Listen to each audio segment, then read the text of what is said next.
Hello friends, आप सभी का हमारे यूट्यूब चैनल पर स्वागत है। तो जैसा कि आप सभी को पता ही होगा कि हमने अपने यूट्यूब चैनल पर बिहार पुलिस एग्ज़ाम के लिए प्रैक्टिस सेट की सीरीज़ चला रखी है, जिसमें हमारे 5 प्रैक्टिस सेट कंप्लीट हो गए हैं। आज जो प्रैक्टिस सेट है वो हमारा 6वां प्रैक्टिस सेट है।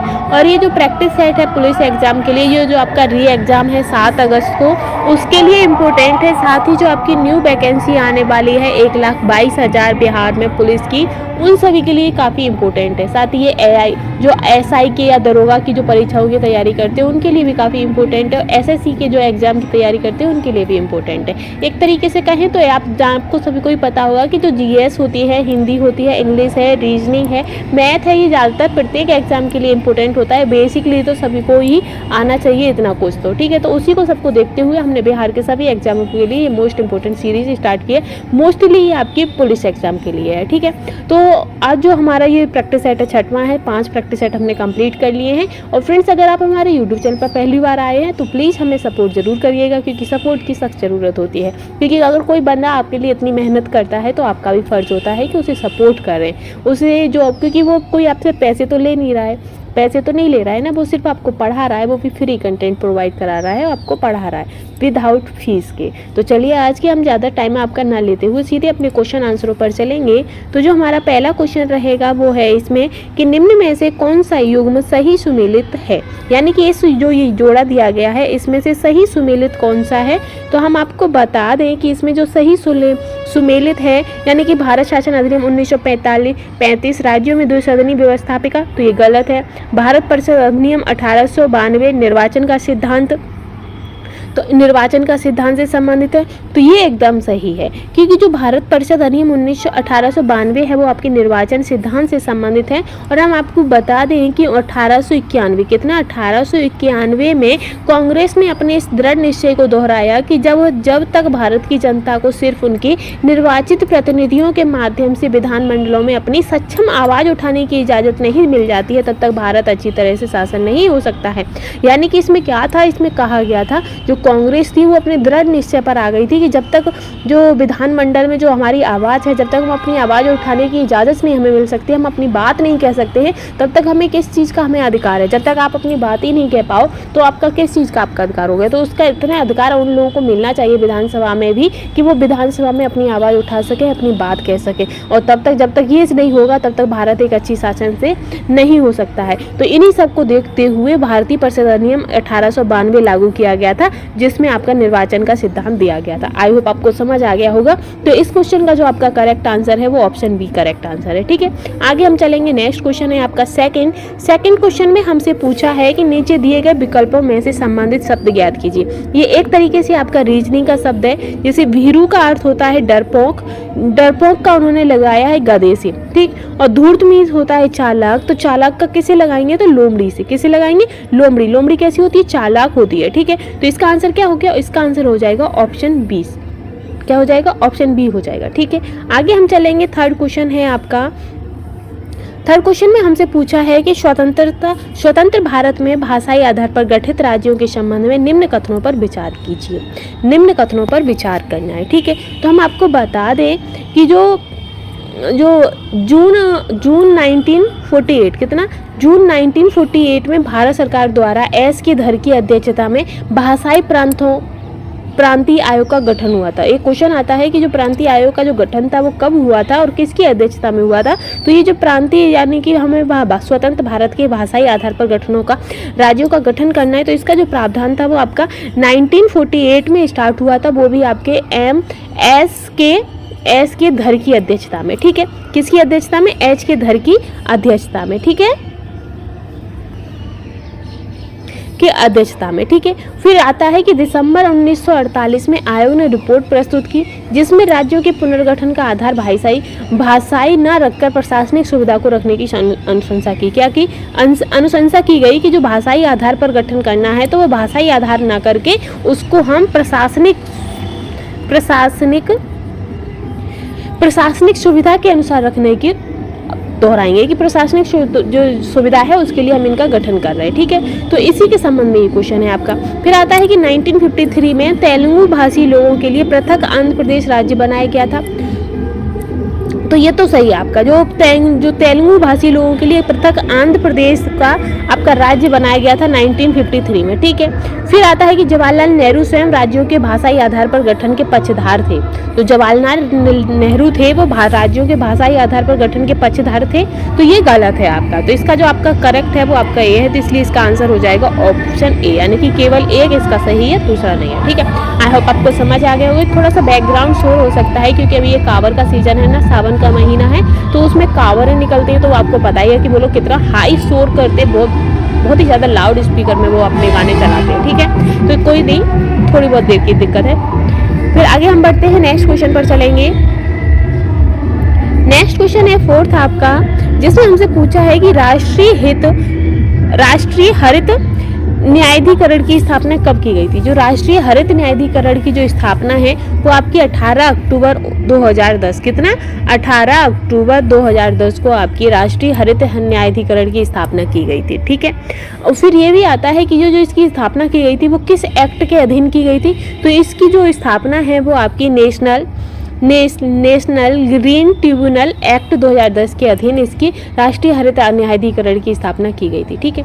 आगे हम चलेंगे नेक्स्ट क्वेश्चन पर। तो नेक्स्ट क्वेश्चन इसी में है आपका पांचवा, जिसमें हमसे पूछा है कि अधिक लवण वाले बिलियन में एक कोशिका को रखने पर वह सिकुड़ जाती है, क्योंकि जो अधिक लवण वाले जो बिलियन होते हैं, जब उनमें एक कोशिका को रखने पर वह सिकुड़ जाती हैं। क्यों सिकुड़ जाती हैं?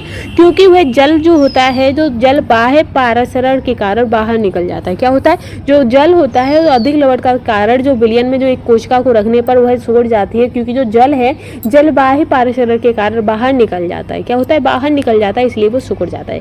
जैसे कि आप देख सकते हैं, जैसे अंगूर होता है, अंगूर का जो हम शर्करा में जब घोल में रखने पर रखते हैं तो वो सिकुड़ जाता है। आपने एक बार देखना कि जो अंगूर होते हैं, अंगूर को जब आप चीनी में घुलने के लिए रखोगे, चीनी को घोलोगे उसमें रखकर, तो जो अंगूर होगा वो सिकुड़ जाएगा, उसकी जो ऊपर की जो पपड़ी होगी वो सिकुड़ जाएगी, ठीक है।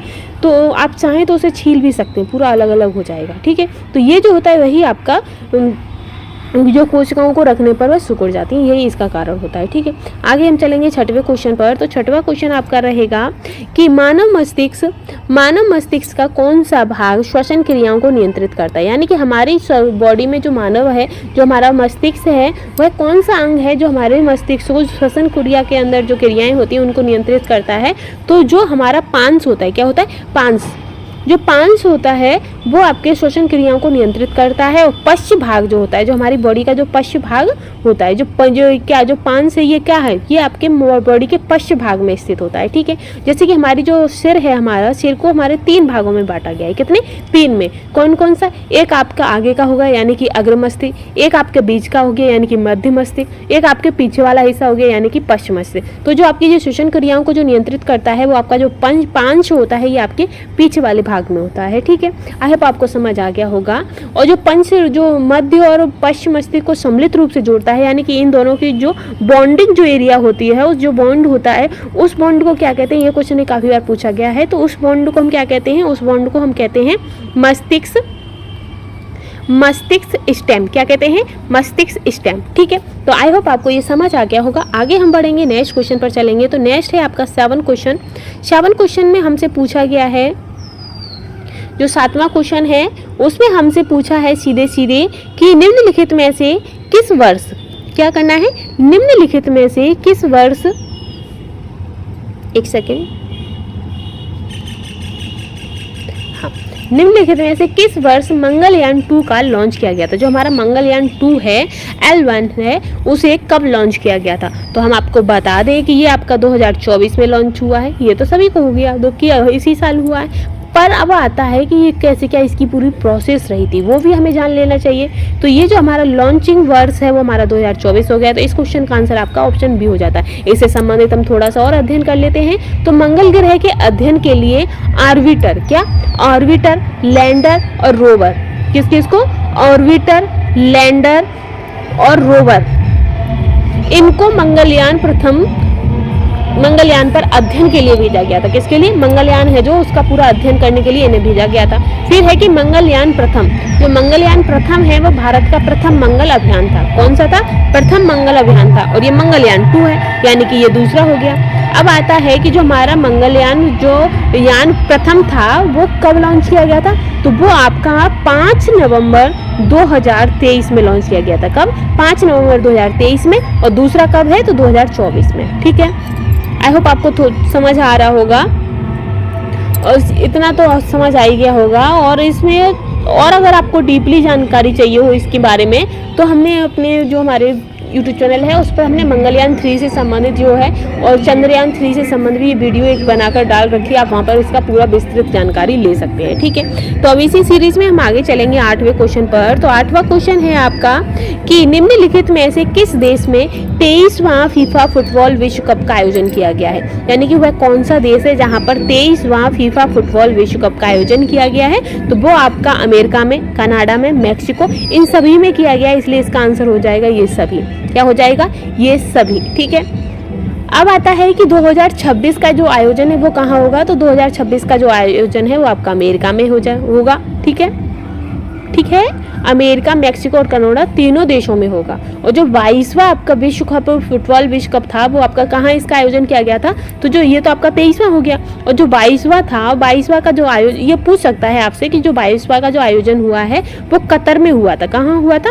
कतर में। ठीक है, ये भी आप ध्यान रखिएगा। 23 में होगा आपका अमेरिका, कनाडा और मैक्सिको में। वहीं जो आपका 22वां था फीफा फुटबॉल विश्व कप वो आपका कतर में हुआ था। ठीक है, आई होप आपको समझ आ गया होगा। इसी के साथ हमारा 9वां क्वेश्चन है। तो 9वां क्वेश्चन में हमसे पूछा गया है कि वॉन कन्वेंशन संबंधित है। जो वॉन कन्वेंशन होता है वो किससे संबंधित है, तो ये जो वॉन कन्वेंशन है ये एक तरीके से आपका कब ये लागू हुआ था, तो वॉन कन्वेंशन आपका 1979 में स्टार्ट हुआ। ये जो वन्य जीव होते हैं उनकी प्रवासी प्रजातियों के संरक्षण से संबंधित है। कैसे है? जो वन्य जीव होते हैं उनके प्रवासी प्रजातियों के संरक्षण से संबंधित है। और बॉन कन्वेंशन आपका 1979 में इसका गठन किया है, स्थापना की गई थी। ठीक है, आगे हम बढ़ेंगे, नेक्स्ट क्वेश्चन पर चलेंगे। तो इसी में हमारी इसी सीरीज में नेक्स्ट क्वेश्चन रहेगा 10वां। 10वें क्वेश्चन में हमसे पूछा गया है, 10वें क्वेश्चन में पूछा है कि वह हिंद, जो वह हिंद है, वह हिंद का युद्ध या लड़ाई किसके बीच हुई थी। तो हम आपको बता दें कि जो वह हिंद का जो युद्ध है वो 1008 से और 9 के मध्य हुआ था। और ये जो युद्ध था वो महमूद गजनवी और आनंदपाल, कहाँ है आनंदपाल, ये रहे, महमूद गजनवी है, सॉरी गाइस, महमूद गजनवी और आनंदपाल के मध्य हुआ था। तो ऑप्शन डी आपका करेक्ट होता है। ठीक है, और ये भी हम बता दें कि जो 1001 में जयपाल को हराकर महमूद ने इसे बंदी बना लिया था। किसको? जयपाल को हराकर महमूद ने इसे बंदी बना लिया था। ठीक है, आगे हम बढ़ेंगे, नेक्स्ट चलेंगे। इसमें हम बता दें कि इस वाले जो युद्ध में आपका जो बेंदही की जो लड़ाई हुई थी, इसमें जो विजयी हुए थे वो आपके महमूद गजनवी इसमें विजयी हुए थे, आनंदपाल हार गए थे। ठीक है, और महमूद गजनवी की मृत्यु कब हुई थी, तो 1030 में इनकी मृत्यु हो गई थी। ठीक है,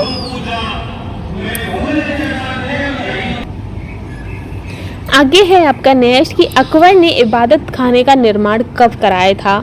तो जो अकबर थे उन्होंने जो इबादत खाने का जो निर्माण है वो उन्होंने 1575 का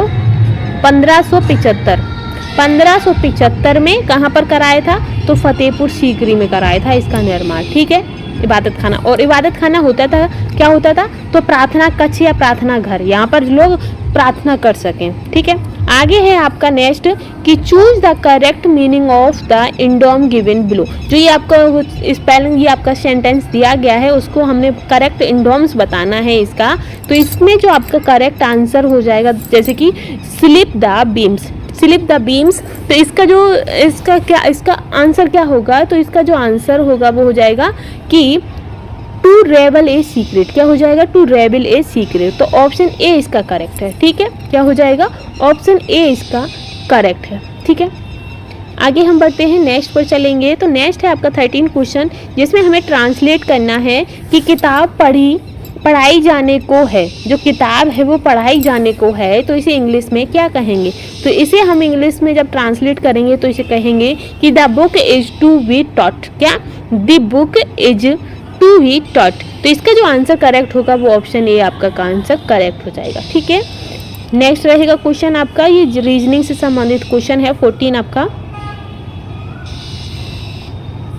कि दिए गए पैटर्न, जो ये हमें पैटर्न दिया गया है उसके अकॉर्डिंग हमें आंसर देना है कि दिए गए पैटर्न का ध्यानपूर्वक अध्ययन करें और उस संख्या का चयन करें जो प्रश्न चिन्ह की जगह पर आ सकती है। इस प्रश्न चिन्ह की जगह पे क्या आएगा ये हमें बताना है। तो इसमें आप जब देखेंगे कि 6 का 8 से गुणा करो और -8 कर दो तो 48 - 8 यानी कि 40 हो गया। फिर 21 का 25 में गुणा करो और 25 माइनस कर दो तो आपका क्या आ जाएगा, 500 आ जाएगा। ठीक है, वहीं आपका 14 का 7 से गुणा करोगे और -7 कर दो तो आपका आंसर क्या आ जाएगा, 98। तो ऑप्शन ए आपका करेक्ट हो जाएगा। क्या रहेगा, ऑप्शन ए आपका करेक्ट हो जाएगा। ठीक है, इसी के साथ हम चलेंगे 15 क्वेश्चन पर। तो 15 क्वेश्चन है आपका, 15 क्वेश्चन है ये भी आपका, किसी छावनी में 200 व्यक्तियों को भोजन सामग्री 30 दिन के लिए थी। जो 200 व्यक्तियों की जो सामग्री है वो 30 दिन के लिए थी। 10 दिन बाद 50 व्यक्ति और आ जाने के कारण ये सामग्री कितने दिन के लिए पर्याप्त होगी। यानी कि जो 200 लोगों के लिए सामग्री जो भोजन आया था वो 30 दिनों में चलाना था। फिर उसी में आपके 10 दिन बाद यानी कि 30 दिन तो 20 दिन, जो 20 दिन बचे उसमें 50 250 लोग हो जाते हैं तो आपका जो खाना है वो कितने दिन बचेगा।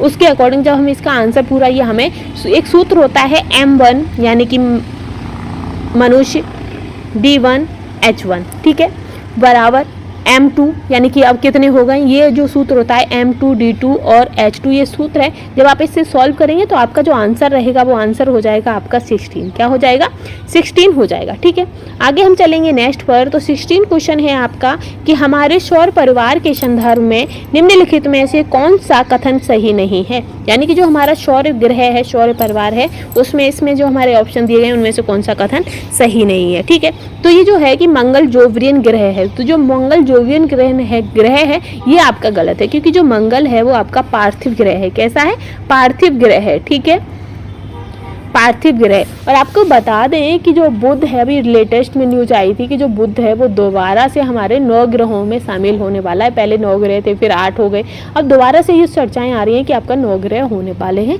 बाकी अभी तो कोई क्लियर इसके स्टेटमेंट नहीं आया है। ठीक है, आगे हम चलेंगे नेक्स्ट क्वेश्चन पर। तो नेक्स्ट क्वेश्चन रहेगा इसी में आपका 17 क्वेश्चन है आपका कि अधिक ऊंचाई वाली जगहों पर ऑक्सीजन का आंशिक दाब सतही स्थानों से कम होता है, अतः इन जगहों पर रहने वाले लोग एवं आरोहकों के रुधिर और ऊतकों में ऑक्सीजन की सांद्रता निम्न हो जाती है।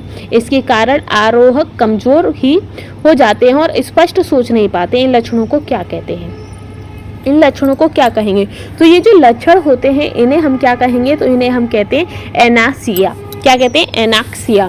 तो एनेक्सिया ये आपके हेनरी का नियम पालन करता है। एनेक्सिया इसमें क्या होता है, जैसे कि हम देख लें कि जो गहरे समुद्र में श्वास लेते हुए जो गोताखोर होते हैं उन पर अधिक दबाव पड़ता है, तो गैसों की अधिक घुलनशीलता का सामना करना पड़ सकता है, तो उनमें ये बीमारी हो जाती है।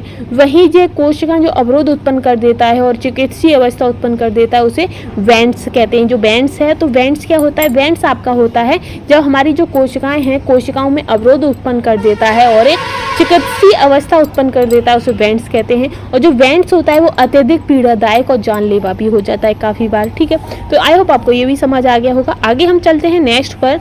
तो 17 के बाद आएगा हमारा 18 क्वेश्चन। 18 क्वेश्चन में हमसे पूछा है कि फास्फोरस का अपर रूप निम्न में से कौन सा है। जो फास्फोरस है, तो फास्फोरस का जो अपर रूप होता है वो निम्न में से कौन सा है। तो ये जो आपका रहेगा कि श्वेत फास्फोरस, काला और लाल, ये सभी ही हो जाएंगे। क्या हो जाएंगे, ये तीनों विकल्प सही है। 19 क्वेश्चन रहेगा इसी में आपका। 19 क्वेश्चन है कि क्षेत्रफल की दृष्टि से निम्न देशों का सही आरोही क्रम क्या है। क्षेत्रफल की दृष्टि से हमें बताना है। ठीक है,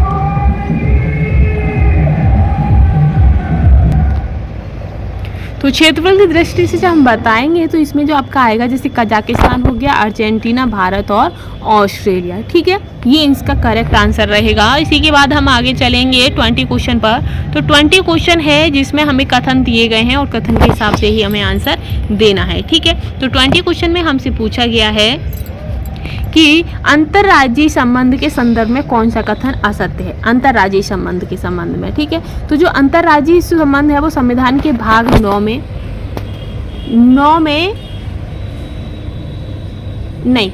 में नहीं है, तो इसका दूसरा तो गलत हो जाता है क्योंकि ये आपका 11 में है। फिर आपका पहला इसका सही है, पहला तो सही है। और तीसरा भी सही है। तो इसका जो हमसे पूछा है कि असत्य है, तो ऑप्शन बी इसका ही गलत हो जाएगा, क्योंकि यही गलत है और इसका आंसर भी आपका ऑप्शन ए हो जाएगा। ठीक है, आगे हम चलेंगे 21 क्वेश्चन पर। तो 21 क्वेश्चन है आपका कि भारतीय संविधान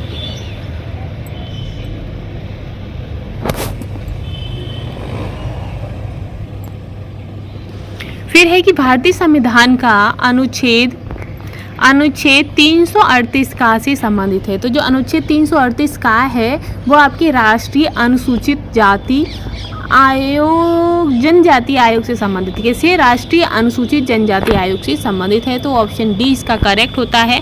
आगे हम चलेंगे नेक्स्ट क्वेश्चन पर। तो नेक्स्ट इसी में रहेगा आपका 22 क्वेश्चन है। 22 क्वेश्चन में आपको आंसर इसी जो आकृतियाँ जो दी गई हैं उसके अकॉर्डिंग आपको आंसर देना होगा। जैसे कि ये जो आकृतियाँ हैं, ठीक है, इसी के अकॉर्डिंग आपको आंसर देना है। ये जो इसमें ये है, तो इधर ऐसे घुमाया है तो ये आता है, पैटर्न आपका आता है।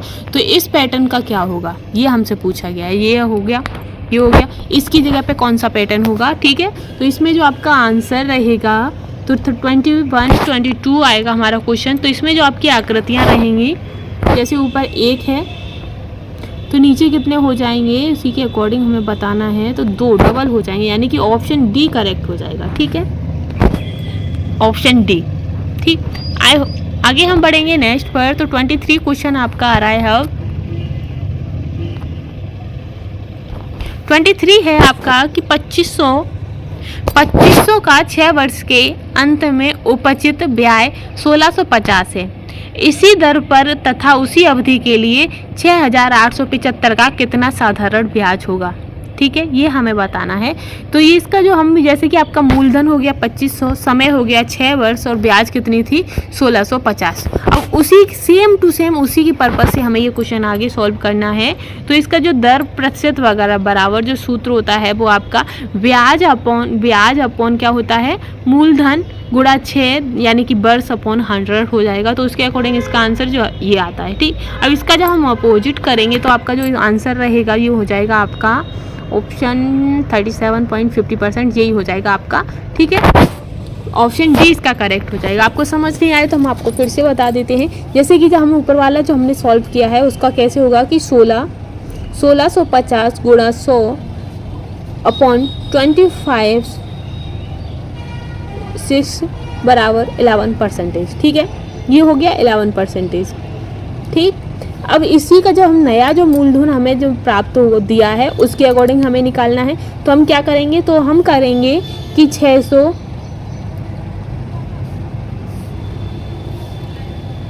गुणा 6 गुणा 11 अपॉन 100। ठीक है, वही हमने रख दिया है, पूरा सेम टू सेम वैसे ही है।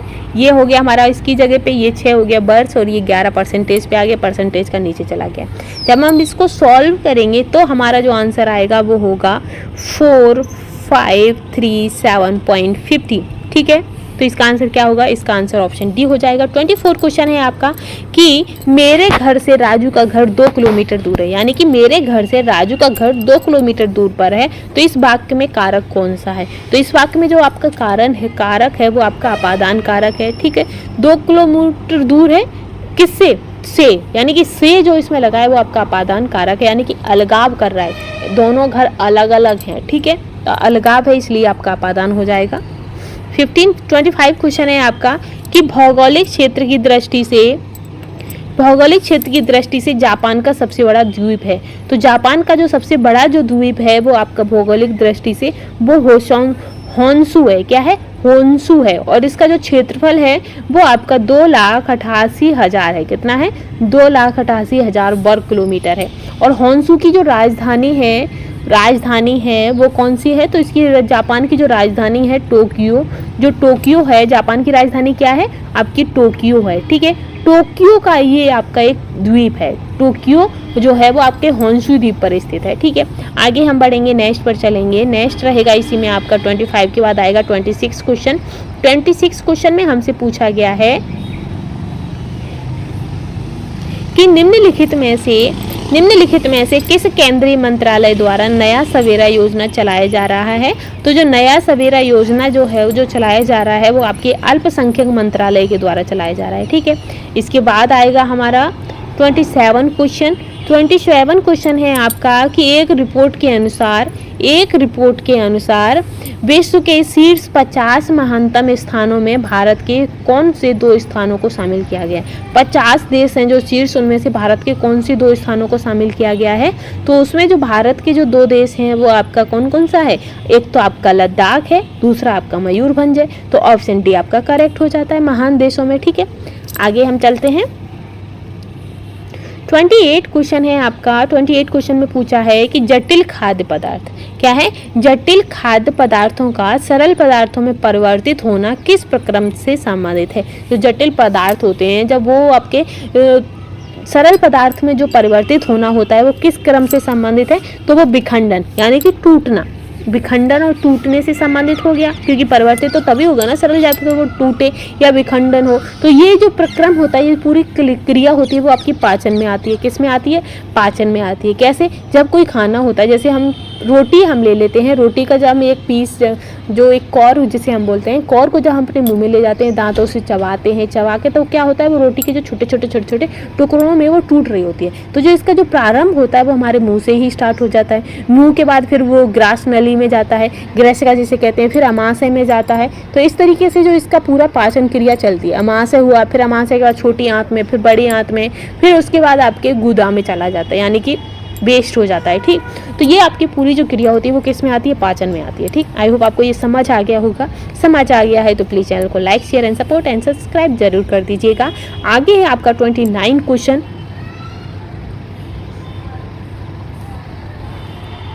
29 क्वेश्चन है आपका कि निम्नलिखित में कौन सा विटामिन रोगों से लड़ने से हमारी मदद करता है। वह कौन सा विटामिन है जो हमें रोगों से लड़ने के लिए सहायता करता है। तो वो आपका विटामिन सी है। कौन सा है। विटामिन सी है। विटामिन ए, तो विटामिन ए हमारी त्वचा के लिए और आँखों को स्वस्थ रखने के लिए इम्पोर्टेंट होता है। और जो विटामिन के है वो भी आपको पता ही होगा विटामिन के किसके लिए यूज होता है। तो विटामिन के क्या होता है, जो हमारी बॉडी में रक्त का जो धक्का बनता है वो विटामिन के की इसी वजह से बनता है। अगर विटामिन के की कमी हो जाती है तो हमारी बॉडी में जो रक्त है वो बहना बंद नहीं होगा, रक्त का धक्का नहीं बंधेगा। ठीक है, आगे हम चलेंगे। 30 क्वेश्चन है। 30 क्वेश्चन में है कि निम्नलिखित में से वह कौन सा ऊतक है जो मुड़ने तथा हिलने डुलने के लिए तनन शक्ति प्रदान करता है। यानी कि वह कौन सा ऊतक है। तो कौन सा ऊतक है वो, तो वो आपका कोलेन काइमा। कौन सा है। कोलेन काइमा जो पौधा ऊतक है वो पौधों को मुड़ने हिलने डुलने की प्रति तनन शक्ति प्रदान करता है। ठीक है, आई होप आपको समझ आ गया होगा। नेक्स्ट है आपका 31 क्वेश्चन कि संप्राय मैदान संबंधित हैं। जो संप्राय मैदान होते हैं वो किससे संबंधित हैं। तो वो आपकी नदी से संबंधित होते हैं। किससे। नदी से संबंधित होते हैं। ठीक है, आगे चलेंगे हम नेक्स्ट पर। तो आगे है आपका 32 क्वेश्चन। 32 क्वेश्चन है आपका कि यदि किसी पिंड पर लगने वाला नेट बाह्य बल शून्य है तो उसका त्वरण शून्य होता है। शून्येतर त्वरण केवल तभी हो सकता है जब पिंड पर कोई नेट बाह्य बल लगता हो। यह निम्न में से किससे संबंधित है। तो ये किससे संबंधित हो जाएगा। तो ये जो है आपके वो न्यूटन के गति के प्रथम नियम से संबंधित हो जाएगा। किससे हो जाएगा। न्यूटन के प्रथम नियम से। ठीक है, ठीक है, आगे बढ़ते हैं। आगे है आपका 33 क्वेश्चन। 33 क्वेश्चन है कि घर्षण एक दूसरे के संपर्क में रखी वस्तुओं के पृष्ठों के बीच का अवरोध करता है। कैसा अवरोध करता है। पृष्ठों के बीच का किसका अवरोध करता है। तो गति का अवरोध करता है। तो ऑप्शन बी करेक्ट होता है। 34 है कि वस्तु एवं सेवा कर जिसे हम जीएसटी कहते हैं, तो जो जीएसटी है में निम्नांकित में से कौन सा कर शामिल नहीं किया गया है। तो जीएसटी में कौन सा कर शामिल नहीं किया गया है। तो उससे पहले हम आपको बता दें कि जीएसटी कब से लागू हुई है। तो जो जीएसटी है वो 1 जुलाई 2017 से स्टार्ट हुआ है लागू होना। ठीक है, ये आपका एक तरीके से केंद्रीय कर राज्य कर से संबंधित है। तो जीएसटी में कौन सा कर नहीं लगता है। तो इसमें आपका सीमा शुल्क नहीं लगता है। कौन सा। सीमा शुल्क इसमें नहीं लगता है। इसी के साथ हमारा 35 क्वेश्चन है कि निम्न में से कौन ध्रुवों के अतिरिक्त विश्व का सबसे बड़ा ग्लेशियर है। इनमें से वह कौन सा है जो ध्रुवों के अतिरिक्त विश्व का भी सबसे बड़ा ग्लेशियर है। तो वो आपका है फेंडचेनको। कौन सा है। फेंडचेनको। और ये कहाँ पर है। तो ये आपका कहाँ पर आता है। फेंडचेनको, एक सेकेंड, हाँ, पामीर क्षेत्र में आता है। किस में आता है? पामीर क्षेत्र में आता है। साथ ही ये पामीर में तो आता है और ये ग्लेशियर कहाँ पर है? तो ये तजाकिस्तान के पामीर क्षेत्र में स्थित है। ठीक है, इसकी जो लंबाई है वो आपकी 77 किलोमीटर के समथिंग है। ठीक है, इसलिए सबसे विश्व का सबसे बड़ा होता है। और एक आपका सियाचिन ग्लेशियर है जो कि लद्दाख में पड़ता है, काराकोरम श्रेणियों में। ठीक है, आगे हम चलते हैं। सियाचिन हो गया लद्दाख में, काराकोरम जो श्रेणियाँ वहाँ पर। सोना पानी जो है ये आपका पीर पंजाल श्रेणी में पड़ता है। किसमें? पीर पंजाल श्रेणी में। ठीक, और ये आता है आपका चोराबाड़ी। तो जो चोराबाड़ी है ये आपका उत्तराखंड में पड़ता है। ठीक, और सबसे बड़ा कौन सा? इसका क्वेश्चन आपका आंसर हो जाएगा ऑप्शन बी। 35 के बाद आएगा आपका 36 क्वेश्चन। तो 36 क्वेश्चन में हमसे पूछा है कि निम्नलिखित में से किस वर्ष तक भारत सरकार ने सिकल सेल एनीमिया के उन्मूलन का लक्ष्य रखा था? सिकल सेल उन्मूलन, एनीमिया का उन्मूलन। तो ये जो है लक्ष्य जो है वो आपका 2047 है। कितना है? 2047। ठीक है, और जो एनीमिया होता है, सिकल सेल एनीमिया, ये आपका आनुवांशिक रोग यानी कि आपके माँ बाप से भी आपको प्राप्त हो सकता है। ठीक है, आगे हम बढ़ते हैं। आगे है आपका 37 क्वेश्चन। 37 क्वेश्चन है आपका कि निम्नलिखित में से किस राज्य में वांगला महोत्सव का आयोजन किया जाता है? जो आपका वांगला महोत्सव का जो आयोजन है वो आपका मेघालय में किया जाता है। ठीक है, कहाँ किया जाता है? मेघालय में। ठीक, और 37 के बाद आएगा आपका 38। तो 38 क्वेश्चन है आपका कि निम्नलिखित में से किसे 22वें विधि आयोग के अध्यक्ष के रूप में नियुक्त किया गया है? 22वें विधि आयोग, तो वो आपके ऋतुराज अवस्थी हैं। कौन है? ऋतुराज अवस्थी हैं। ठीक है, आगे हम बढ़ेंगे। 39 क्वेश्चन है आपका। 39 क्वेश्चन है कि निम्नलिखित में से मुगल शासन व्यवस्था में कौन सा शाही दस्तावेज नहीं था? तो निशान आपका था, संदर्भ भी था, फरमान भी था, लेकिन खुतबा नहीं था। क्या नहीं था? खुतबा नहीं था। ठीक है, खुतबा नहीं था। आगे बढ़ेंगे हम। अब आता है हमारा 40 क्वेश्चन। 40 क्वेश्चन है कि टीपू सुल्तान के संदर्भ में निम्नलिखित कथनों पर विचार कीजिए। तो टीपू सुल्तान के संबंध में हमें विचार करना है, यानी कि कौन सा कथन सही है, कौन सा नहीं है। तो जो वर्ष 1755 में डिडगुल में आधुनिक शस्त्रागार स्थापित किया गया था, तो टीपू सुल्तान ने नहीं, वो आपका हैदर अली ने किया था। तो ये आपका नहीं होगा। फिर है कि एक नए कैलेंडर को लागू किया था, तो सही है। पैदावार का 1/3 हिस्सा भू राजस्व रूप में मिल लेता था, तो ये भी सही है। तो इसका जो आपका आंसर रहेगा वो हो जाएगा केवल दूसरा और तीसरा। ठीक है, ऑप्शन सी इसका करेक्ट है। तो 41 अब क्वेश्चन आएगा हमारा। नेक्स्ट क्वेश्चन है 41 क्वेश्चन में हमसे पूछा गया है कि निम्नलिखित में से किस आंदोलन को गांधी जी ने हिंदुओं और मुसलमानों में एकता स्थापित करने का ऐसा अवसर जाना जो कि आगे 100 वर्षों तक नहीं मिला? किस आंदोलन को? तो ये जो आपका मुसलमानों को एकता एक साथ करने का जो उनका जो स्थापित करने का जो एक ऐसा अवसर आया था, तो वो कौन सा आंदोलन था? तो वो आपका खिलाफत आंदोलन था। कौन सा था? खिलाफत आंदोलन। ठीक है, और ये खिलाफत आंदोलन कब? तो 1920।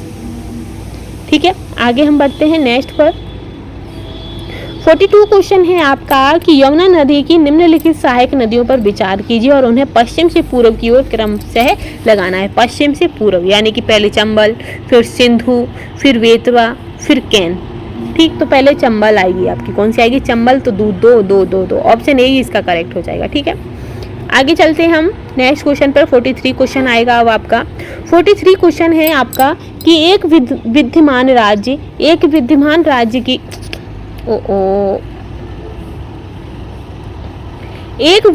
राज्य की सीमा को परिवर्तित कर एक नवीन राज्य बनाने की दृष्टि से 3 उपकरणों की आवश्यकता होती है। वे तो 3 उपकरण की कौन सी की? यानी कि आपके राष्ट्रपति की आवश्यकता होती है। ठीक है, राष्ट्रपति की हो गई। फिर किसकी आएगी? फिर संसद की होती है, संसद की भी हो गई। संसद के बाद जो इम्पोर्टेंट पॉइंट आता है वो आता है हमारा विधानमंडल। क्या आता है? विधानमंडल। तो ऑप्शन डी इसका करेक्ट हो जाएगा। 43 के बाद आएगा हमारा 44 क्वेश्चन। 44 क्वेश्चन है कि भारतीय संविधान में राष्ट्रपति शासन किस अनुच्छेद के अंतर्गत घोषित किया जा सकता है? तो जो आपका राष्ट्रपति शासन है वो आपका 356 और 365 के तहत, तो ऑप्शन आपका डी करेक्ट हो जाएगा। वही है आपका 45 क्वेश्चन। तो 45 क्वेश्चन है आपका कि निम्नलिखित में से कौन सी नदी रिफ्ट घाटी या भ्रंश द्रोणी से होकर बहती है? तो कौन सी घाटी है आपकी जो? तो आपकी नर्मदा, ताप्ती, नर्मदा ताप्ती जो है वो आपकी रिफ्ट घाटी या भ्रंश द्रोणी से होकर बहती हैं, नर्मदा और ताप्ती। तो इसका जो आंसर रहेगा वो ऑप्शन बी करेक्ट हो जाएगा। ठीक है, आगे हम चलेंगे नेक्स्ट क्वेश्चन पर। तो 46 क्वेश्चन है आपका कि निम्नलिखित में से किस संगठन, 46 है कि निम्नलिखित में से किस संगठन के द्वारा ग्लोबल जेंडर गैप इंडेक्स जारी किया जाता है। तो ग्लोबल गैप जेंडर जो है वो आपके विश्व आर्थिक मंच यानी कि WEP, किसके द्वारा, WEP के द्वारा जेंडर गैप इंडेक्स दिया जाता है। ठीक है, आगे इसी में है हमारा नेक्स्ट क्वेश्चन 47 है। 47 क्वेश्चन है कि वन स्थित रिपोर्ट 2021 के अनुसार किस राज्य में मैंग्रोव वन क्षेत्रों की सर्वाधिक वृद्धि दर्ज की गई है। तो वह जो राज्य है वो आपका उड़ीसा था, यानी कि ओडिशा राज्य में आपके सबसे ज़्यादा मैंग्रोव वन का वृद्धि, यानी कि सबसे ज़्यादा जो वृद्धि हुई है वो आपकी उड़ीसा में हुई है। तो ऑप्शन बी इसका करेक्ट हो जाएगा। इसी के साथ हमारा 48 क्वेश्चन है कि हाल ही में जारी 48 क्वेश्चन क्या है कि हाल ही में जारी फोर्ब्स अरबपति सूची में मुकेश अंबानी को विश्व में कौन सा स्थान मिला है। तो मुकेश अंबानी को कौन सा स्थान मिला है, तो विश्व में 9वां स्थान मिला है। ठीक है, 9वां स्थान है। पहले स्थान पर कौन है विश्व के, तो वो हैं आपके वर्नाल्ड अर्नाल्ड। क्या है, वर्नाल्ड, जो अर्नाल्ड हैं, जो वर्नाल्ड अर्नाल्ड वो आपके पहले नंबर पर आते हैं। द्वितीय पर आपके एलन मस्क आते हैं। तृतीय पे आपके जेफ बेजोस ही हैं। ठीक है, और जो 9वें स्थान पर आपके कौन आते हैं, तो भारत के अरबपति की सूची में मुकेश अंबानी आते हैं। इसी के साथ हमारा नेक्स्ट है 49 क्वेश्चन है कि निम्नलिखित स्थानों पर विचार कीजिए। तो निम्नलिखित स्थानों पर हमें विचार करना है, उसके बाद हमें आंसर देना है कि स्त्री केसर पुष्प के केंद्र में अवस्थित होता है। इसके आधार पर उभरा भाग अंडाशय, मध्य भाग वर्तिका तथा शीर्ष भाग जो होता है वो वर्तिका है। तो इसका जो है कि जो स्त्री केसर होता है वो पुष्प के केंद्र में अवस्थित होता है, ये सही है। और ये जो है आपका ये मादा, इसके आधार पर यह जो पुष्प का जो मादा जननांग होता है वो 3 भागों से बना होता है। जो आधार फूला हुआ और उभरा हुआ जो होता है वो आपका अंडाशय होता है। मध्य भाग आपका लंबा भाग जो होता है, मध्य भाग में जो लंबा भाग है वो आपका वर्तिका होता है। और जो शीर्ष भाग होता है वो वर्तिकाग्र होता है। क्या होता है, शीर्ष भाग आपका वर्तिकाग्र होता है और मध्य आपका वर्तिका होता है। और जो चिपचिपा जो भाग होता है वो आपका वर्तिकाग्र होता है। तो ये आपका गलत है। ठीक है, सेकंड है कि परागकणों के पुंकेश्वर से वर्तिकाग्र का स्थानांतरण परागवरण कहलाता है। तो ये सही है। पपीता और तरबूज एक लिंगी पुष्प के उदाहरण है। तो ये भी सही है। तो इसका जो आंसर रहेगा वो ऑप्शन बी हो जाएगा। ठीक है, आई होप आपको समझ आ गया होगा। नेक्स्ट है आपका 50 क्वेश्चन की ब्यूबोनिक प्लेग का वाहक कीट है। तो ब्यूबोनिक प्लेग का जो वाहक कीट है वो आपका कौन सा है, जीनोपसिला। ठीक है, ऑप्शन बी इसका करेक्ट है। आगे हम बढ़ेंगे। नेक्स्ट है हमारा 51 क्वेश्चन।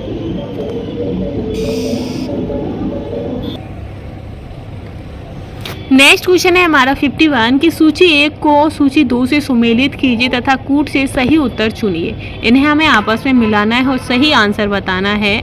तो ये जो आपका चाय वर्षा है, तो चाय वर्षा आपकी असम। ठीक है, फिर नार्वेस्टर, तो नार्वेस्टर आपका उड़ीसा से संबंधित है। चेरी ब्लास्क, तो चेरी ब्लास्क आपका पश्चिम बंगाल। और काल बैसाखी आपका कर्नाटक से। सॉरी। तो जो चेरी ब्लांस है ये आपका कर्नाटक से है और काल बैसाखी आपके पश्चिम बंगाल से है। तो इस तरीके से आपका आंसर हो जाएगा। इसका आंसर क्या होगा, तो इसका आंसर हो जाएगा 2341 यानी कि ऑप्शन बी इसका करेक्ट हो जाएगा। ठीक है, आगे हम चलेंगे नेक्स्ट क्वेश्चन पर। 51 के बाद आएगा हमारा जो क्वेश्चन है वो 52 आएगा। 52 क्वेश्चन में हमसे पूछा है कि हाल ही में रेमन मैग्सेसे पुरस्कार 2023 भारतीय विजेता आर रवि कन्नन किस क्षेत्र से संबंधित हैं। जो आर रवि कन्नन है वो किस क्षेत्र से संबंधित हैं, तो वो आपके चिकित्सा से हैं। किससे हैं, चिकित्सा से संबंधित हैं। ठीक है, आगे बढ़ेंगे। 53 क्वेश्चन है आपका कि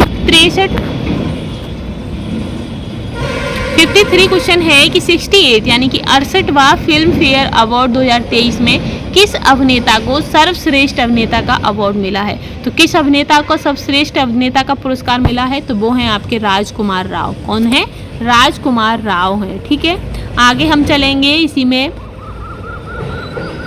नेक्स्ट रहेगा क्वेश्चन हमारा 53 के बाद 54 क्वेश्चन आएगा जिसमें पूछा है कि हाल ही में भारत सरकार द्वारा निम्नलिखित किस प्रकार के चावल के निर्यात पर प्रतिबंध लगा दिया है। तो वो किस तरीके के चावल हैं, तो ये जो आपके गैर बासमती चावल हैं उन पर प्रतिबंध लगा दिया गया है हमारी केंद्र सरकार ने, ठीक है। जो चावल के निर्यात पर हमारी भारत सरकार ने प्रतिबंध लगा दिया है गैर बासमती चावलों पर, ठीक है। इसके बाद आएगा हमारा 55 क्वेश्चन। तो 55 क्वेश्चन है कि 55वां कि निम्नलिखित में से किस जनगणना दशक में लिंग अनुपात में भारतवर्ष में सबसे अधिक गिरावट आई थी। तो लिंग अनुपात में जो सबसे अधिक जो गिरावट थी वो 1961 और 71 में आई थी, ठीक है। 19 और 71 में सबसे ज़्यादा गिरावट आई थी, तो ऑप्शन बी इसका करेक्ट हो जाएगा। इसी के साथ हम आगे बढ़ेंगे। 56 के बाद हम चलेंगे, 56 क्वेश्चन ही हमारा आएगा। तो 56 क्वेश्चन रहेगा हमारा जो कि है कि वंशधारा। तो जो वंशधारा है उसमें कितने राज्य आपके अंतरराज्यीय जल विवाद है और शामिल राज्यों की संख्या है। तो जो वंशधारा है उसमें आपके 2 आते हैं। कौन कौन कितने आते हैं? 2 आते हैं वंशधारा में, ठीक है। राज्यों की संख्या कितनी है? 2। कौन कौन सी है? एक आपकी उड़ीसा आती है, दूसरी आंध्र प्रदेश आती है। वहीं है आपकी महादाई। तो महादाई में आपके 3 आते हैं। कितने आते हैं? 3 आते हैं। गोवा है, कर्नाटक है और तीसरा कौन सा है वो आप हमें कमेंट करके बताइएगा, अभी हमें याद नहीं आ रहा है। फिर आता है गोदावरी। तो गोदावरी में आपके 5 आते हैं। आंध्र प्रदेश आता है आपका, महाराष्ट्र, कर्नाटक, आंध्र प्रदेश, महाराष्ट्र, कर्नाटक, मध्य प्रदेश और उड़ीसा। हाँ, इसमें जो तीसरा भाग है वो आपका महाराष्ट्र का है, ठीक है। अब नर्मदा है। तो नर्मदा में कितने आते हैं? तो नर्मदा में 4 आते हैं। गुजरात, मध्य प्रदेश, महाराष्ट्र और राजस्थान, ठीक है। तो इसका जो आंसर होगा वो क्या हो जाएगा? इसका आंसर होगा 4, 1, 2, 3, ठीक है। आगे हम बढ़ेंगे नेक्स्ट पर। 4, 1, 2, 3 किस पर है? तो 4, 1, 2, 3 जो है वो आपका ऑप्शन ए ही इसका करेक्ट हो जाएगा, ठीक है।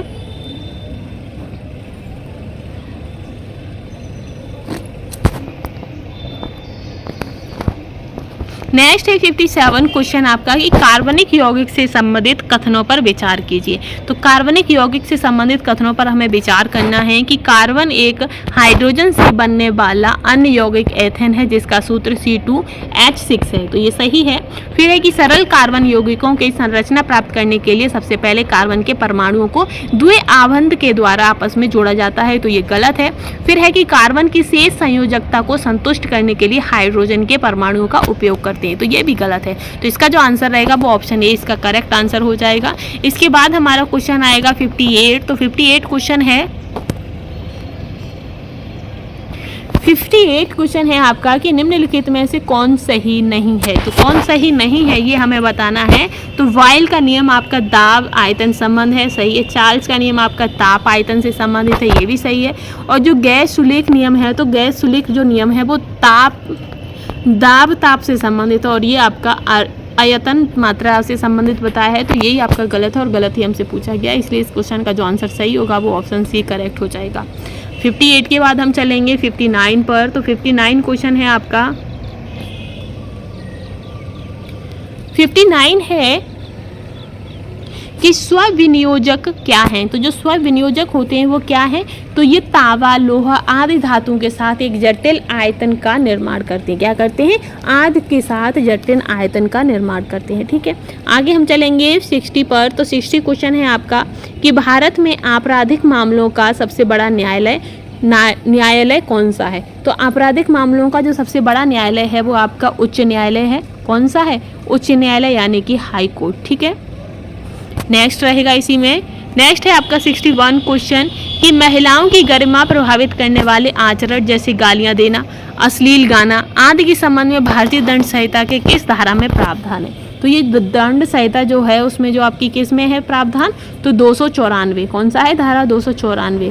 294 में होता क्या है कि लड़कियों के यानी कि जो महिलाएं होती हैं उनके लिए गालियाँ देना या अश्लील गाने गाना ऐसे जो भी होते हैं उनको अगर ये कोई भी अगर पाया जाता है तो उसे 294 धारा 294 के तहत उसे गिरफ्तार किया जा सकता है, ठीक है। ये अब है आपका नेक्स्ट क्वेश्चन पर चलेंगे हम 62 पर। तो 62 क्वेश्चन है आपका कि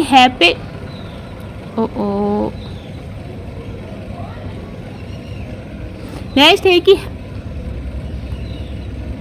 बार बार क्यों हो जाता है भाई कि हेपेटिक्स जो हेपेटिक्स है हैपेटिक्स एक आवाज़िक संप्रेषण का रूप है जिसका उपयोग होता है। इसका उपयोग कैसे होता है ये हमें बताना है।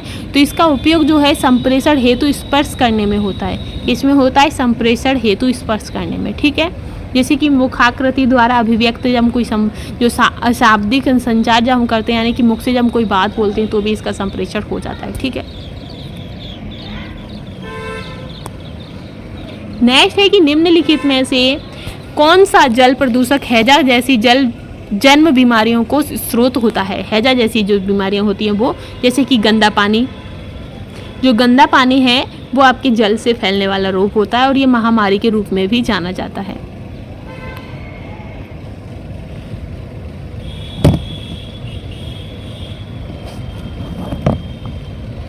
64 क्वेश्चन है आपका कि शब्दों में अक्षरों के क्रम को पढ़ने में कठिनाई का अनुभव करने का संबंध किसे कहते हैं। यानी कि शब्द जो होते हैं, शब्द और अक्षर, उनको अगर क्रम से नहीं पढ़ पाते हैं तो उसमें कौन सा विकार होता है, तो वो आपका डिसलेक्सिया होता है। कौन सा होता है? डिसलेक्सिया होता है, ठीक है। डिसकैल्कुलिया आपका क्या कहते हैं, मैथ से संबंधित हो जाता है। डिस्ग्राफिया आपका लिखने से संबंधित होता है। वहीं जो आपका डिस्प्रॉक्सिया है, तो डिस्प्रॉक्सिया क्या होता है, जैसे बच्चे जो होते हैं वो चलने कूदने, जूते फीता बांधने में जो दिक्कत होती है, यानी कि शारीरिक गतिविधियाँ, तो शारीरिक गतिविधियों में कोई भी दिक्कत होती है तो वो आपका डिस्प्रैक्सिया होता है। और इस क्वेश्चन का जो आपका आंसर रहेगा वो ऑप्शन डी आपका करेक्ट आंसर हो जाएगा, ठीक है। नेक्स्ट है आपका 65 क्वेश्चन कि सामाजिक स्त्रीकरण का अर्थ है। तो सामाजिक स्त्रीकरण का क्या अर्थ है ये हमें बताना है। तो इसका हो जाएगा कि समाज का सामाजिक स्थिति के अनुसार विभाजन करना ही सामाजिक स्त्रीकरण कहलाता है। तो इसका आंसर हो जाएगा ऑप्शन सी, ठीक है।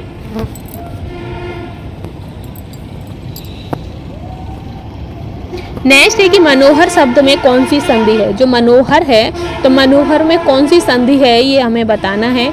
तो मनोहर में है आपकी विसर्ग संधि। क्या है? विसर्ग संधि है आपकी मनोहर में, ठीक है। नेक्स्ट है 67 कि अंग्रेजों ने राजघाट की संधि किसके साथ की थी। तो जो राजघाट की संधि थी वो आपके होलकर, कौन थे? होलकर के साथ की गई थी। तो ऑप्शन डी इसका करेक्ट हो जाता है, ठीक है। आगे चलेंगे हम। 68 क्वेश्चन है आपका। तो 68 क्वेश्चन में हमसे पूछा है कि बनारस में केंद्रीय हिंदू विद्यालय की स्थापना किसके द्वारा की गई थी। तो केंद्रीय हिंदू विद्यालय की जो स्थापना है वो आपकी किसके, तो एनी बेसेंट के द्वारा की गई थी। एनी बेसेंट के द्वारा की गई थी। और कब? तो 1899 में। कब की गई थी? 1899 में एनी बेसेंट के द्वारा इसकी स्थापना की गई थी, ठीक है। अब आगे है एक क्वेश्चन और है जो आपके मदन मोहन मालवीय हैं, इनके द्वारा जो कौन से स्कूल की स्थापना की गई थी। तो उनके द्वारा भी आपके बनारस हिंदू विश्वविद्यालय के रूप में विकसित किया गया था, ठीक है। पहले एनी बेसेंट ने तो इसकी स्थापना कर दी, लेकिन बाद में जो इस विद्यालय के जो स्थापना में जो था, इसका जो हिंदू विश्वविद्यालय के रूप में जो हुआ था वो आपके मदन मोहन मालवीय की मेहरबानी से हुआ था, ठीक है। लेकिन इस क्वेश्चन का जो आंसर है वो आपका ऑप्शन ए आंसर करेक्ट हो जाएगा। इसी के साथ हम चलेंगे, 68 हो गया तो अब हम चलेंगे 69 पर। 69 क्वेश्चन है आपका कि निम्नलिखित कथनों पर विचार कीजिए तथा दिए गए कूट से सही उत्तर का चयन कीजिए। हमें इन पर विचार करना है और उसका आंसर देना है। सदन के नेता के आग्रह पर लोकसभा अध्यक्ष गुप्त बैठक बुला सकते हैं, तो सही है। फिर है कि लोकसभा अध्यक्ष का यह कर्तव्य है कि गढ़ पूर्ति के अभाव में सदन को स्थगित कर दें, तो इसका क्या आंसर हो जाएगा? सही। तो ये दोनों ही सही हैं, तो ऑप्शन सी इसका करेक्ट हो जाएगा, ठीक है। इसके बाद आएगा हमारा 70 क्वेश्चन। 70 क्वेश्चन है आपका कि 24वें संविधान संशोधन अधिनियम 1971 के द्वारा अनुच्छेद 368 में संशोधित कर दिए गए प्रावधानों पर विचार करना है। फिर उसके बाद हमें सत्य कथन बताना है, ठीक है। फिर है कि संसद को यह अधिकार है कि वह संविधान के किसी भी हिस्से का, चाहे वह मूल अधिकार हो, उसमें संशोधन कर सकती है, तो ये सही है।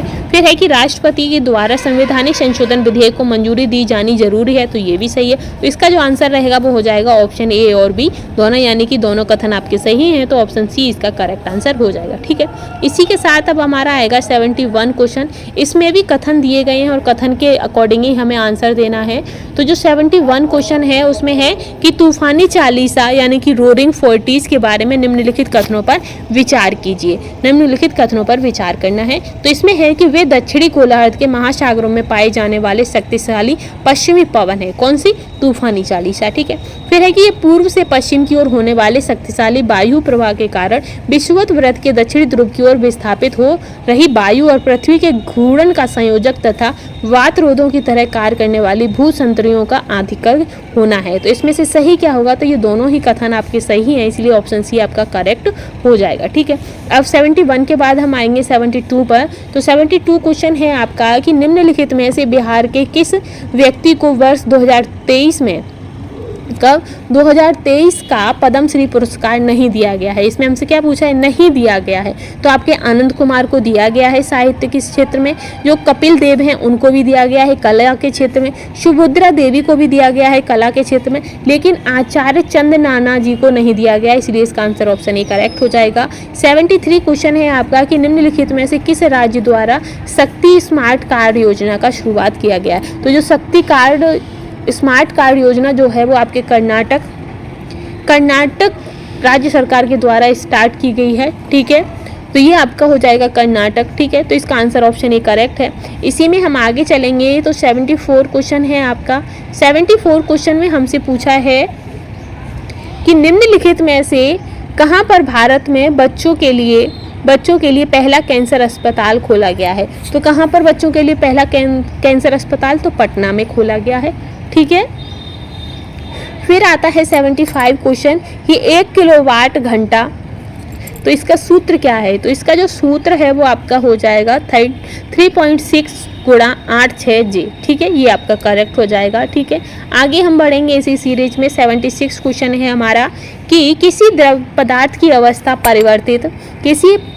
अवस्था परिवर्तित की अवधि में ऊष्मा की मात्रा का प्रति एकांक द्रव्यमान स्थानांतरण उस पदार्थ की उस प्रक्रिया के लिए कहलाती है। तो क्या कहलाती है? तो वो आपकी गुप्त ऊष्मा कहलाती है। क्या कहलाती है?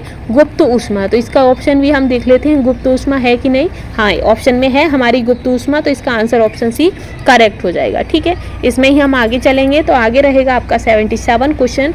77 क्वेश्चन है आपका कि क्या आप मुझे एक भी स्वतंत्र देश दिखा सकते हैं? कि क्या आप मुझे एक भी स्वतंत्र देश दिखा सकते हैं जहां पृथक मताधिकार हो, अंग्रेज जा चुके हों परंतु वे शरारत छोड़ गए हों? निम्नलिखित में से किसी उपयुक्त वाक्य को संविधान सभा में बहस में कहा गया था? तो ये जो वाक्य है ये बहस में किसने कहा था, ये हमसे पूछा है। तो ये जो कथन था ये आपके सरदार पटेल ने कहा था। ठीक है। आगे हम बढ़ेंगे इसी सीरीज में। 78 क्वेश्चन रहेगा आपका। 78 है कि रूस के संदर्भ में निम्नलिखित युग्मों का विचार मिलान कीजिए। तो रूस के संबंध में हमें ये मिलान करना है। 1905, तो 1905 में क्या हुआ था? तो 1905 में खूनी रविवार के रूप में मनाया जाता है। 1917, तो 1917 आपका जार द्वार पद त्याग से संबंधित है। फिर आता है मार्च 1918, तो मार्च 1918 जो है वो आपका ब्रेस्ट लिटोवस्क की संधि। 1917 आपकी वाल्सेविक विद्रोह से संबंधित है। तो इसका जो आंसर करेक्ट होगा वो ऑप्शन सी करेक्ट हो जाएगा। ठीक है। आगे हम चलेंगे 79 पर। तो 79 क्वेश्चन है आपका कि सूची 1 और सूची 2 को आपस में मिलाना है, उसके बाद हमें इसका करेक्ट आंसर देना है। तो मैग्नीज जो है वो आपका कहाँ से? तो उड़ीसा से संबंधित है। ठीक है। 4 पहले आ गया। फिर है कि जिप्सम, तो जिप्सम आपका राजस्थान से संबंधित है। चूना पत्थर आपका कर्नाटक से, मैग्नेसाइट आपका उत्तराखंड से। तो इसका क्या हो जाएगा? इसका हो जाएगा 4, 3, 2, 1। ठीक है। आगे चलेंगे हम नेक्स्ट पर।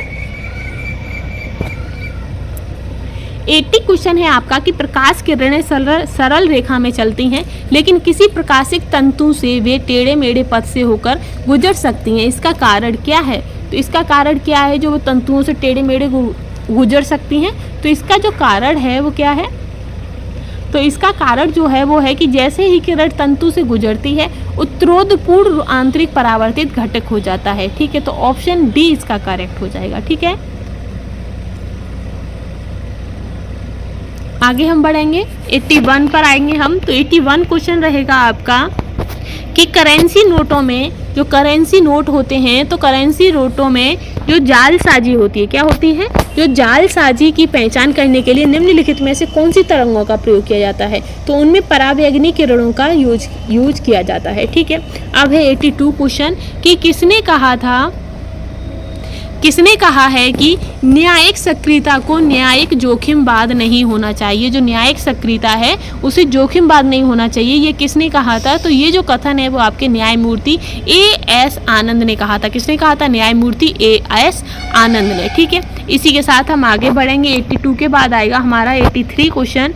83 क्वेश्चन है आपका कि भारतीय संविधान का कौन सा अनुच्छेद केंद्रीय सतर्कता आयोग का वर्णन करता है? तो इनमें से वह कौन सा अनुच्छेद है जो केंद्रीय सतर्कता आयोग का वर्णन करता है? तो वो है, इसमें कोई भी कथन आपका नहीं मिल रहा है, क्योंकि जो केंद्रीय संविधान निकेतर जो है, क्या है? केंद्रीय संविधान निकेतर। जो केंद्रीय सतर्कता है वो आपका एक संविधान निकेतर निकाय है, जिसका अर्थ होता है संविधान में नहीं है। ठीक है, आगे हम चलेंगे। 84 क्वेश्चन है अब आपका।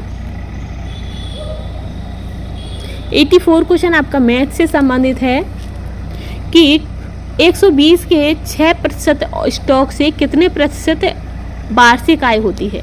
जो 120 की लागत मूल्य आपकी कितनी है? 120 है। इसके 6% आय यानी कि 6, तो इसका जो हम निकालेंगे, जब इसका स्टॉक मार्जिन जो स्टॉक है वो जब निकालेंगे तो इसका आंसर निकलेगा 5%। क्या निकलेगा? जो वार्षिक आय निकलेगी वो आपकी 5% निकलेगी। ठीक है, फिर आता है 85 कि निम्न में से किसे मानव विकास सूचकांक HDI की गणना में सम्मिलित नहीं किया जाता है? तो गणना में किसे सम्मिलित नहीं किया जाता है? तो सामाजिक असमानता को सम्मिलित नहीं किया जाता है। तो ऑप्शन 20 का करेक्ट था। नेक्स्ट है कि सूची 1 और सूची 2 को आपस में मिलाना है, उसके बाद हमें आंसर बताना है। तो जब हम इन सूचियों को आपस में मिलाएंगे तो जो गन्ना है, गन्ना कहाँ से संबंधित हो जाएगा? तो गन्ना आपका इच्छू। गन्ना को क्या कहते हैं? इच्छू कहते हैं संस्कृत में। चावल को क्या कहते हैं? तो चावल को हम क्या कहेंगे? व्रीहि कहते हैं। क्या कहते हैं? व्रीहि। मूंग को हम कहते हैं मुदंग, जौ को यव। तो इसका क्या रहेगा? 4 1 2 3 4 1 2 3। ठीक है, तो वो हमारा किस ऑप्शन में? 4 1 2 3, डी ऑप्शन इसका करेक्ट है। ठीक है, इसी के साथ हम चलेंगे 87 पर। तो 87 क्वेश्चन है आपका कि किस ग्रंथ में उल्लेख है कि बिंदुसार के शासनकाल में अशोक ने अवंती महाजनपद जीतकर मौर्य साम्राज्य में मिला दिया था? तो ये किस ग्रंथ में उल्लेख दिया गया है इस चीज़ का? तो ये जो आपका 87 जो सामंत पदाशिका ग्रंथ सामंत पदाशिका, हाँ ये रहा, ऑप्शन सी हो जाएगा कि बौद्ध घोष की सामंत पदाशिका जो है उसमें लिखा है कि बिंदुसार के शासनकाल में अशोक ने अवंती महाजनपद को जीतकर मौर्य साम्राज्य में मिला दिया था। 88 क्वेश्चन है आपका कि प्रच्छन्न बौद्ध किसे कहा जाता है? तो जो प्रच्छन्न बौद्ध है वो शंकर को कहा जाता है। ठीक है, आगे चलेंगे हम 89 क्वेश्चन है आपका कि पल्वमान जीन, कौन सा? पल्वमान जीन यानी कि जिपकिंग जीन के सिद्धांत का प्रतिपादन किसने किया था? तो जो जिपकिंग जीन की संविधान जो इसका जो सिद्धांत है उसका जो प्रतिपादन है वो आपके बरबरा किधर हैं? बरबरा मैकिल्टन, ये रहे, ऑप्शन डी इसका करेक्ट हो जाएगा। ठीक है, आगे बढ़ते हैं हम। 90 क्वेश्चन है अब आपका। 90 क्वेश्चन है आपका कि सूची 1 और सूची 2 को आपस में मिलाना है और उसके बाद फिर हमें आंसर देना है। तो ये आंशिक श्रेणी है, एक तरफ आपकी लाल डाटा इस पुस्तक के प्रदर्शन में है। तो संकटापन, जो संकटापन है वो आपका जो ई पत्र है वो आपके लाल पत्र है। ठीक है, शुभेद्य, तो जो शुभेद्य है वो आपका अंबर पत्र है। दुर्लभ, तो दुर्लभ आपका श्वेत पत्र है। संकट से बाहर तो आपका हरित पत्र है। तो इसका आंसर क्या हो जाएगा? इसका आंसर होगा 4 2 1 4 2 1 3 4 2 1 3 हो जाएगा। ठीक है, आगे हम बढ़ेंगे। 4 2 1 3 ऑप्शन ए ही आपका इसका करेक्ट है। 90 के बाद चलेंगे हम 91 पर। तो 91 क्वेश्चन रहेगा हमारा कि निम्नलिखित में से शब्दों का सार्थक क्रम हमें बताना है। क्या बताना है? सार्थक क्रम बताना है। ठीक है, तो महासागर, समुद्र, नदिका, हिमनदी और नदी। इसके सार्थक क्रम, तो सार्थक क्रम में जो हमारा आएगा हिमनदी यानी कि ग्लेशियर। ग्लेशियर के बाद क्या आते हैं, तो ग्लेशियर के बाद आएगा हमारा ग्लेशियर के बाद क्या आएगा, समुद्र आना चाहिए था। नहीं, सॉरी, अब समझ गए हम, इसमें सीक्वेंस क्या है।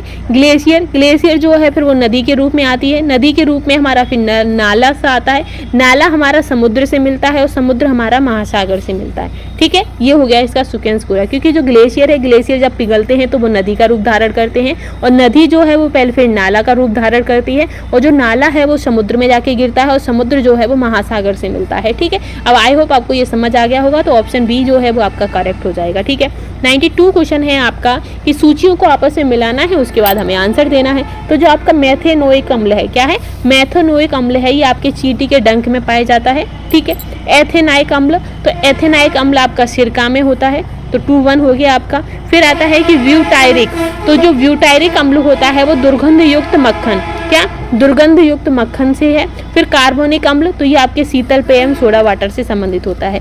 तो इसका जो आपका करेक्ट आंसर रहेगा वो हो जाएगा सी हो जाएगा, 2134। ठीक है, आगे चलेंगे हम नेक्स्ट पर 93 पर। तो 93 क्वेश्चन है आपका कि भू स्थानिक प्रौद्योगिकी का उपयोग निम्न में से किस में होता है। तो भू स्थानिक प्रौद्योगिकी का जो उपयोग है वो किस में होता है।